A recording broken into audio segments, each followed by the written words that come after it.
Good morning friends and welcome to my YouTube channel Joy Gardening. आज तो आप लोग तो पता है मैं अभी बिधाननगर में हूँ, वृंदावन टी फैक्ट्री में। तो यहाँ पर इन लोगों का गुलाब का प्लांटेशन देख के मुझे बहुत अच्छा लगा। ये भी टोटल काउडा कंपोस्ट से बनाया है इन लोगों ने।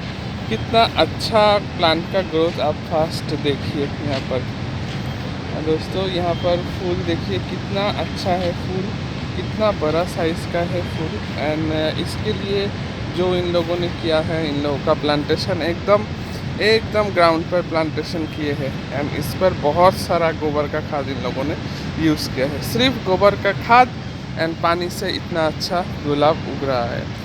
तो दोस्तों हम लोग बहुत सारा केमिकल फर्टिलाइज़र यूज़ करते हैं। तो मैं हमेशा बोलता हूँ सिर्फ गोबर का खाद या वर्मी कंपोस्ट से आप लोग बहुत अच्छा प्लांटेशन कर सकते हैं।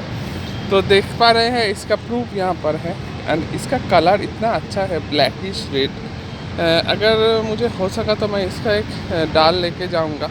अगर मेरे वहाँ पर भी मैं पॉट पर लगा के देखूँगा। इसके साथ साथ यहाँ पर बहुत सारा गुलाब का प्लांट है, देख पा रहे हैं। बट ये प्लांट बहुत बढ़िया है तो इसलिए मैं इसका वीडियो किया। तो दोस्तों कैसा लगा ये इस गुलाब का प्लांट? मैं तो कटिंग लेके जाऊंगा। अगर आपको भी इसका कटिंग चाहिए तो मुझे कमेंट कर सकते हैं। कमेंट कीजिएगा, शेयर कीजिएगा। अच्छा लगे तो मेरे चैनल को ज़रूर सब्सक्राइब कीजिएगा। तब तक के लिए बाय बाय।